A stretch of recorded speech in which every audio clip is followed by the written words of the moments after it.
ಮದ್ದೂರಿನಲ್ಲಿ ಗಣೇಶ ಮೆರವಣಿಗೆ ವೇಳೆ ಕಲ್ಲು ತೂರಾಟ. ಮುಖ್ಯಮಂತ್ರಿ ಸಿದ್ದರಾಮಯ್ಯಗೆ ಡಿಜಿಪಿ ಸಲೀಂ ವಿವರಣೆ. ಆರೋಪಿಗಳ ವಿರುದ್ಧ ಮುಲಾಜಿಲ್ಲದೆ ಕ್ರಮಕ್ಕೆ ಸಿಎಂ ಸೂಚನೆ. ಮದ್ದೂರಿನಲ್ಲಿ ಗಣೇಶ ಮೆರವಣಿಗೆ ವೇಳೆ ನಡೆದಿರುವ ಕಲ್ಲು ತೂರಾಟದ ಬಳಿಕ ಸರ್ಕಾರ ಎಚ್ಚೆತ್ತಿದೆ. ಜಿಲ್ಲಾ ಉಸ್ತುವಾರಿ ಸಚಿವ ಚಲುವರಾಯಸ್ವಾಮಿ, ಗೃಹ ಸಚಿವ ಪರಮೇಶ್ವರ್ ಹಾಗೂ ಡಿಜಿಪಿ ಸಲೀಂ ಅವರಿಂದ ಸಿಎಂ ಸಿದ್ದರಾಮಯ್ಯ ಮಾಹಿತಿ ಪಡೆದುಕೊಂಡಿದ್ದಾರೆ. ಈ ವೇಳೆ ಪರಿಸ್ಥಿತಿ ಬಿಗಡಾಯಿಸದಂತೆ ಎಚ್ಚರಿಕೆ ವಹಿಸುವಂತೆ ಸಿಎಂ ಸೂಚನೆ ನೀಡಿದ್ದಾರೆ. ಕಲ್ಲು ತೂರಾಟ ನಡೆಸಿದವರ ವಿರುದ್ಧ ಮುಲಾಜಿಲ್ಲದೆ ಕ್ರಮ ಕೈಗೊಳ್ಳಿ, ತಪ್ಪಿತಸ್ಥರು ಯಾರೇ ಇರಲಿ ಕೂಡಲೇ ಬಂಧಿಸುವಂತೆ ಪೊಲೀಸ್ ಅಧಿಕಾರಿಗಳಿಗೆ ಸಿಎಂ ಖಡಕ್ ಸೂಚನೆ ನೀಡಿದ್ದಾರೆ. ಮದ್ದೂರು ಗಲಾಟೆ ವಿಚಾರದಲ್ಲಿ ಸರ್ಕಾರ ಎಚ್ಚೆತ್ತುಕೊಂಡಿದೆ. ಯಾವುದೇ ಕಾರಣಕ್ಕೂ ಕೂಡ ಪರಿಸ್ಥಿತಿ ಕೈಮೀರಬಾರದು ಅಂತ ಸಿಎಂ ಸಿದ್ದರಾಮಯ್ಯ ಅವರು ಖಡಕ್ ಆಗಿ ಸೂಚನೆ ಕೊಟ್ಟಿದ್ದಾರೆ. ಗೃಹ ಸಚಿವ ಪರಮೇಶ್ವರ್ ಮತ್ತು ಜಿಲ್ಲಾ ಉಸ್ತುವಾರಿ ಸಚಿವ ಚಲುವರಾಯಸ್ವಾಮಿ ಅವರಿಂದ ಖುದ್ದು ಮಾಹಿತಿಯನ್ನು ಪಡೆದಿದ್ದಾರೆ. ಅಷ್ಟೇ ಅಲ್ಲ, ವಿವರಣೆಯನ್ನು ಕೂಡ ಪಡೆದುಕೊಂಡು ಖುದ್ದು ಸ್ಥಳದಲ್ಲಿ ಹೋಗಿ ನೀವು ಮುಖ ಮೂಡಿ ಎಲ್ಲ ರೀತಿಯಲ್ಲೂ ಕೂಡ ಅಗತ್ಯ ಕ್ರಮಗಳನ್ನು ತೆಗೆದುಕೊಳ್ಬೇಕು ಅಂತ ಜಿಲ್ಲಾ ಉಸ್ತುವಾರಿ ಸಚಿವರಿಗೆ ಸೂಚನೆ ಕೊಟ್ಟಿರ್ತಕ್ಕಂಥದ್ದು. ಅದರ ಜೊತೆಗೆ ಪೊಲೀಸ್ ಮಹಾನಿರ್ದೇಶಕರಿಗೂ ಕೂಡ ಪೊಲೀಸರಿಗೆ ಅಲ್ಲಿ ಫುಲ್ ಪವರನ್ನು ಕೊಟ್ಟು ಎಲ್ಲ ಒಂದು ಕಡೆ ಅಲ್ಲಿ ಪರಿಸ್ಥಿತಿಯನ್ನು ನಿಭಾಯಿಸಬೇಕು ಅಂತಲೂ ಕೂಡ ಸಿಎಂ ಸಿದ್ದರಾಮಯ್ಯ ಸೂಚನೆ ಕೊಟ್ಟಿದ್ದಾರೆ. ಅಂದರೆ ಪದೇ ಪದೇ ಕಾಂಗ್ರೆಸ್ ಸರ್ಕಾರ ಬಂದಾಗಿನಿಂದಲೂ ಕೂಡ ಈ ರೀತಿಯ ಗಲಾಟೆಗಳು ಜಾಸ್ತಿ ಆಗ್ತಿವೆ ಅಂತ ಬಿಜೆಪಿ ಕ್ಯಾಂಪೇನ್ ಮಾಡ್ತಾ ಇದೆ, ಆರೋಪ ಮಾಡ್ತಾ ಇದ್ದಾರೆ. ಹಾಗಾಗಿ ಆ ಆರೋಪಕ್ಕೆ ತಕ್ಕಂತೆ ನಾವು ಆ್ಯಕ್ಟ್ ಮಾಡಬೇಕಾಗುತ್ತೆ ಅನ್ನೋದು ಕೂಡ ಸಿಎಂ ಸಿದ್ದರಾಮಯ್ಯ ಅವರ ಸಂದೇಶ. ಹಾಗಾಗಿ ಮುಂದೆ ಮದ್ದೂರಿನಲ್ಲಿ ಯಾವ ರೀತಿ ಕ್ರಮಗಳನ್ನು ತೆಗೆದುಕೊಳ್ತಾರೆ ಮತ್ತು ಇನ್ನೆಷ್ಟು ಜನ ಅರೆಸ್ಟ್ ಆಗ್ತಾರೆ ಕಾದು ನೋಡಬೇಕಿದೆ. ಇದೊಂದು ಪೂರ್ವ ನಿಯೋಜಿತ ಗಲಭೆಯ ಹಿಂದೆ ಬಿಜೆಪಿ ನಾಯಕರು. ಈ ಘಟನೆ ನಡೆದಿರೋದು ಪೂರ್ವ ನಿಯೋಜಿತ. ಈ ತಂತ್ರವೆಲ್ಲ ನಮಗೆ ಗೊತ್ತಿದೆ ಅಂತ ಚಲುವರಾಯಸ್ವಾಮಿ ಬಾಂಬ್ ಸಿಡಿಸಿದ್ದಾರೆ. ಅಶೋಕ್ ಸೇರಿದಂತೆ ಬಿಜೆಪಿ ನಾಯಕರ ಕುಮ್ಮಕ್ಕಿನಿಂದ ಇದೆಲ್ಲ ನಡೀತಾ ಇರೋದು. ಬಿಜೆಪಿ ನಾಯಕರೇ ಸಂಘಟನೆಗಳ ಮುಖಂಡರಿಗೆ ಕರೆ ಮಾಡಿ ಪ್ರಚೋದನೆ ಕೊಡ್ತಿದ್ದಾರೆ ಅಂತ ಬಿಜೆಪಿಗರ ಮೇಲೆ ಚಲುವರಾಯಸ್ವಾಮಿ ಆರೋಪ ಮಾಡಿದರು. ಈ ಹಿಂದೆ ಮಂಗಳೂರಿನಿಂದ ಪಾಂಡವಪುರಕ್ಕೆ ಬಂದು ಪ್ಲಾನ್ ಮಾಡಿ ನಾಗಮಂಗಲದಲ್ಲಿ ಗಲಭೆ ನಡೆಸಿದರು. ಇದೀಗ ಮತ್ತೆ ಕೋಮು ಗಲಭೆ ಸೃಷ್ಟಿ ಮಾಡಲು ಬಿಜೆಪಿ ಜೆಡಿಎಸ್ನವರು ಯತ್ನಿಸ್ತಾ ಇದ್ದಾರೆ. ನನಗೆ ಕೆಲವು ಸಂಘಟನೆಗಳ ಮುಖಂಡರು ಕರೆ ಮಾಡಿ ಎಲ್ಲವನ್ನೂ ಹೇಳಿದ್ದಾರೆ. ಇದೀಗ ಅದನ್ನು ಹೇಳೋದಕ್ಕೆ ಸಾಧ್ಯವಿಲ್ಲ.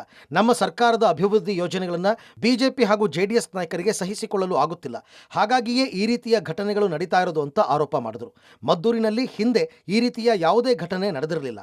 ಹೊರಗಡೆಯಿಂದ ಬಂದು ಗಲಭೆ ಮಾಡಿರಬಹುದು ಎಂಬ ಶಂಕೆ ಇದೆ ಅಂತ ಹೇಳಿದರು. ರಾಜಕಾರಣನೇ ಅಲ್ವಾ, ಅವ್ರು ರಾಜಕಾರಣನೇ ಮಾಡ್ತಾ ಇರೋದು. ಆಮೇಲೆ ಸಂಘಟನೆ ಮಾಡೋಕ್ಕೆ ಅವ್ರ ಕೆಲಸ ಶಕ್ತಿ ಇಲ್ಲದೆ ಇದ್ದಾಗ ಭಾವನಾತ್ಮಕವಾಗಿ ಒಂದು ಕಮ್ಯುನಲ್ ಇಶ್ಯೂ ತೊಗೊಂಡೇ ಅವರು ಹೋರಾಟ ಮಾಡಬೇಕಾದಂಥ ಪರಿಸ್ಥಿತಿ ಅವ್ರಿಗೆ ಎದುರಾಗಿದೆ. ಸೊ ಇದನ್ನು ಬಿಟ್ಟು ನನ್ನ ಸಜೆಷನು ಅಶೋಕ್ ಆಗಲಿ ಅಥವಾ ಜನತಾದಳದವ್ರಿಗಾಗಲಿ ಗೌರವಯುತವಾಗಿ ರಾಜ್ಯ ಜನರ ಪರವಾಗಿ ಹೋರಾಟ ಮಾಡೋದು ಒಳ್ಳೆಯದು. ಇನ್ನು ಈ ಗಲಭೆ ಬಗ್ಗೆ ಮಾತನಾಡಿದ ಗೃಹ ಸಚಿವ ಪರಮೇಶ್ವರ್, ಕೆಲವು ಕಡೆ ಸಣ್ಣ ಪುಟ್ಟ ಘಟನೆ ಆಗಿದೆ. ಘಟನೆ ನಡೆದ ತಕ್ಷಣ ಗಲಭೆಕೋರರನ್ನು ಬಂಧಿಸಲಾಗಿದೆ. ಕಾನೂನು ಪ್ರಕಾರ ಎಲ್ಲ ಕ್ರಮ ಕೈಗೊಂಡಿದ್ದೇವೆ. ಬಿಜೆಪಿಯವರು ಆರೋಪ ಮಾಡೋದೇ ಅವರ ಕೆಲಸ ಅಂತ ಬಿಜೆಪಿ ಆರೋಪವನ್ನು ತಳ್ಳಿ ಹಾಕಿದರು. ಇನ್ನು ಇದೀಗ ಮದ್ದೂರಿನಲ್ಲಿ ಬಿಗಿ ಪೊಲೀಸ್ ಭದ್ರತೆ ನಿಯೋಜನೆ ಮಾಡಲಾಗಿದೆ. ಈ ರೀತಿಯ ಘಟನೆ ಪುನರಾವರ್ತನೆ ಆಗ್ತಾ ಇದೆ ಎಂದಾಗ ಜನರು ಸಹ ಸ್ಪಂದಿಸಬೇಕು. ತಪ್ಪಿತಸ್ಥರ ವಿರುದ್ಧ ಕಠಿಣ ಕಾನೂನು ಕ್ರಮ ಜರುಗಿಸುತ್ತೇವೆ. ಈಗಾಗಲೇ ಸ್ಥಳಕ್ಕೆ ಹಿರಿಯ ಪೊಲೀಸ್ ಅಧಿಕಾರಿಗಳು ಆಗಮಿಸಿ ಪರಿಶೀಲನೆ ನಡೆಸುತ್ತಿದ್ದಾರೆ ಅಂತ ಹೇಳಿದರು. ಎಲ್ಲ ಅವರು ಯಾರು ಗಲಾಟೆ ಮಾಡಿದ್ದವರಿಗೆಲ್ಲ ಅರೆಸ್ಟ್ ಮಾಡಿದ್ದಾರೆ. Everything is under control. ನಾವು ಎಲ್ಲ ರೀತಿಯ ಕ್ರಮ ತಗೊಳ್ಳೋ ಜನನೂ ಕೋಆಪರೇಟ್ ಮಾಡಬೇಕಲ್ಲ. ನಾವು ಅಪೀಲ್ ಮಾಡ್ಕೊಳ್ತೀವಿ, enough and more police force ಹಾಕ್ತೀವಿ, ಎಲ್ಲ ಮಾಡ್ತೀವಿ. ಜನ ಸಮುದಾಯ ಅವರು ಕೂಡ ಕೋಆಪರೇಟ್ ಮಾಡಬೇಕು. ಎಲ್ಲ ಎರಡೂ ಸಮುದಾಯದವರು ಕೋಆಪರೇಟ್ ಮಾಡಬೇಕು. ಮಂಡ್ಯದಲ್ಲಿ ಪುನರಾವರ್ತಿತ ಗಲಭೆ ಯಾಕೆ? ಕಾಂಗ್ರೆಸ್ ಸರ್ಕಾರದ ಅವನತಿ ಆಗಬಹುದು ಎಂದ ಎಚ್ಡಿಕೆ. ಇನ್ನು ಕಳೆದ ವರ್ಷ ನಾಗಮಂಗಲದಲ್ಲಿ ಗಲಭೆ ನಡೆದಿತ್ತು. ಇದೀಗ ಈ ಗಲಭೆ ಪುನರಾವರ್ತನೆ ಆಗಿದೆ. ನೆಮ್ಮದಿಗೆ ಬೆಂಕಿ ಹಚ್ಚುವ ಪ್ರಯತ್ನ ನಡೀತಾ ಇದೆ. ಶಾಂತಿಯುತ ಜಿಲ್ಲೆಯನ್ನ ಪ್ರಕ್ಷುಬ್ಧ ಮಾಡಲು ಕಾಂಗ್ರೆಸ್ ಸರ್ಕಾರ ಹೊರಟಿದೆ. ಕಾಂಗ್ರೆಸ್ ಆಡಳಿತದಲ್ಲಿ ಹಿಂದೂ ಸಮಾಜದ ಸಂಘರ್ಷಕ್ಕೆ ಎಡೆ ಮಾಡಿಕೊಡಲು ಪ್ರೇರೇಪಿಸಲಾಗುತ್ತಿದೆ ಅಂತ ದೆಹಲಿಯಲ್ಲಿ ಕೇಂದ್ರ ಸಚಿವ ಕುಮಾರಸ್ವಾಮಿ ಕಿಡಿಕಾರಿದರು. ಘಟನೆ ನಡೀತಾ ಇದ್ದಂತೆ ಕುಮಾರಸ್ವಾಮಿ ಮಂಡ್ಯ ಎಸ್ಪಿ ಹಾಗೂ ಡಿಸಿಗೆ ಕರೆ ಮಾಡಿ ಮಾತನಾಡಿ, ತಪ್ಪಿತಸ್ಥರ ವಿರುದ್ಧ ಮುಲಾಜಿಲ್ಲದೆ ಕಠಿಣ ಕ್ರಮ ಕೈಗೊಳ್ಳಿ, ಇಲ್ಲದಿದ್ದರೆ ಖುದ್ದಾಗಿ ನಾನೇ ಮದ್ದೂರಿಗೆ ಬರಬೇಕಾಗುತ್ತೆ ಅಂತ ಅಧಿಕಾರಿಗಳಿಗೆ ಸೂಚಿಸಿದರು. ಮದ್ದೂರಿನಲ್ಲಿ ಗಲಭೆಯಿಂದಾಗಿ ಯುವಕರು ಸಂಘರ್ಷಕ್ಕೆ ದೂಡಲಾಗ್ತಾ ಇದೆ. ಹಿಂದೆ ಒಂದೆರಡು ಜಿಲ್ಲೆಯಲ್ಲಿ ಮಾತ್ರ ಸೀಮಿತವಾಗಿತ್ತು. ಇದೀಗ ಕಾಂಗ್ರೆಸ್ ಸರ್ಕಾರದ ಆಡಳಿತದಿಂದ ಇಡೀ ರಾಜ್ಯಕ್ಕೆ ವ್ಯಾಪಿಸಿದೆ. ಇನ್ನು ಮುಂದೆ ಕಾಂಗ್ರೆಸ್ ಪಕ್ಷದ ಅವನತಿ ಆರಂಭವಾಗಿದೆ ಅಂತ ಕುಮಾರಸ್ವಾಮಿ ಭವಿಷ್ಯ ನುಡಿದರು. ಈ ಕಾಂಗ್ರೆಸ್ನ ನಡವಳಿಕೆಯಿಂದ ಇವತ್ತು ನಮ್ಮ ಹಿಂದೂ ಸಮಾಜದ ಯುವಕರಿರಬಹುದು, ಹಿಂದೂ ಸಮಾಜದ ಬಂಧುಗಳು ಅಸಮಾಧಾನಕ್ಕೆ ಒಳಗಾಗಿರತಕ್ಕಂಥದ್ದು ಒಂದು ಕಡೆ ಇದೆ. ಇಂಥ ಪರಿಸ್ಥಿತಿನಲ್ಲಿ ಈ ಕಲ್ಲುಗಳನ್ನು ಹೊಡೆಯತಕ್ಕಂಥದ್ದು, ಇದರ ಹಿನ್ನೆಲೆ ಒಂದು ಸಂಘರ್ಷಕ್ಕೆ ಈ ಎರಡೂ ಸಮಾಜಗಳನ್ನು ಇವತ್ತು ದೂಡ್ತಕ್ಕಂಥದ್ದೇನಿದೆ, ಇದಕ್ಕೆ ಮೂಲ ಕಾರಣ ಕಾಂಗ್ರೆಸ್ ಪಕ್ಷ ಇದೆ. ಇವತ್ತು ಇಡೀ ರಾಜ್ಯದ ಮೂಲೆಯಲ್ಲಿ ಈ ರೀತಿಯ ವಾತಾವರಣ ನಿರ್ಮಾಣ ಮಾಡಲಿಕ್ಕೆ ಇದೇ ಕಾಂಗ್ರೆಸ್ ಪಕ್ಷದ ಆಡಳಿತ ಕಾರಣ. ಮದ್ದೂರಿನ ಕಲ್ಲು ತೂರಾಟ ಪ್ರಕರಣಕ್ಕೆ ಸರ್ಕಾರದ ಕುಮ್ಮಕ್ಕಿನಿಂದಲೇ ಆಗುತ್ತಿರುವುದು ಅಂತ ಬಿಜೆಪಿ ನಾಯಕರು ಸರ್ಕಾರದ ಆಡಳಿತದ ವಿರುದ್ಧ ಸಿಡಿದೆದ್ದಿದ್ದಾರೆ. ಗಣೇಶೋತ್ಸವ ವೇಳೆ ಹಿಂದೂಗಳನ್ನು ಟಾರ್ಗೆಟ್ ಮಾಡಿ ಮತಾಂಧರು ಕಲ್ಲೆಸೆದಿದ್ದಾರೆ. ಅವರಿಗೆ ಕಾಂಗ್ರೆಸ್ ಸರ್ಕಾರ ರಕ್ಷಣೆ ಕೊಡ್ತಾ ಇದೆ ಅಂತ ವಿಪಕ್ಷ ನಾಯಕರು ಕಿಡಿಕಾರಿದ್ದಾರೆ. ಕಾಂಗ್ರೆಸ್ ಸರ್ಕಾರದಲ್ಲಿ ಹಿಂದೂಗಳು 2ನೇ ದರ್ಜೆ ನಾಗರಿಕರನ್ನಾಗಿ ಮಾಡಿದ್ದಾರೆ. ಕಾಂಗ್ರೆಸ್ ಸರ್ಕಾರದಲ್ಲಿ ಮಾತ್ರವೇ ಇಂತಹ ಘಟನೆಗಳು ನಡೆಯೋದಕ್ಕೆ ಸಾಧ್ಯ. ಇದು ಹಿಂದೂಗಳ ವಿರೋಧಿ ಸರ್ಕಾರ ಅಂತ ಕಿಡಿಕಾರಿದರು. ನಾವು ಪಾಕಿಸ್ತಾನದಲ್ಲಿದ್ದೀವೋ ಕರ್ನಾಟಕದಲ್ಲಿದ್ದೀವೋ ಎಂಬ ಭ್ರಮೆ ಮೂಡ್ತಾ ಇದೆ. ತಿಮುರೋಡಿ ಗ್ಯಾಂಗ್ ಸಿದ್ದರಾಮಯ್ಯನ ಸುತ್ತ ಸುತ್ತಕೊಂಡಿದ್ದಾರೆ.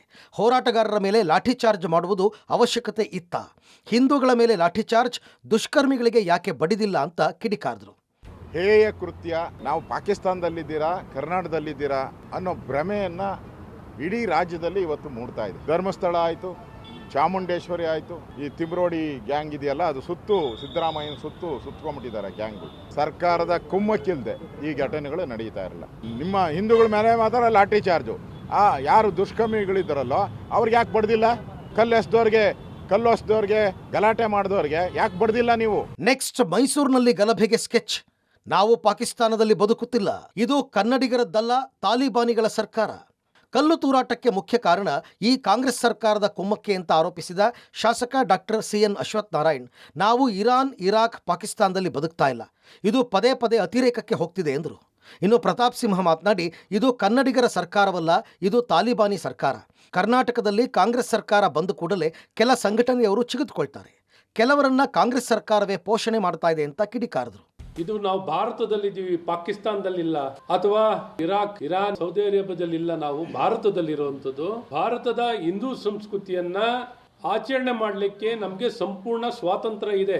ಏನೊಂದು ಭಾರತದ ನೆಲೆಯಲ್ಲಿ ಇಷ್ಟೊಂದು ನಿರ್ಬಂಧನೆಗಳನ್ನ ಏರಿಯೂ ಸಹ ಇದು ಬಾರಿನೂ ಅತಿರೇಕದ ವರ್ತನೆ, ಅನ್ಯ ಕೋಮಿನ ಈ ವರ್ತನೆ ಅತಿರೇಕದ ವರ್ತನೆ ಅಂತ ಬಹಳ ಸ್ಪಷ್ಟವಾಗಿ ಹೇಳಕ್ಕೆ ಇಷ್ಟಪಡ್ತೀನಿ. ಕಳೆದ ವರ್ಷ ಮಂಡ್ಯ ಡಿಸ್ಟ್ರಿಕ್ಟ್ನ ನಾಗಮಂಗಲದಲ್ಲಿ ಗಲಾಟೆ ಆಯಿತು, ಈಗ ಮದ್ದೂರಿನಲ್ಲಿ ಗಲಾಟೆ ಆಗಿದೆ.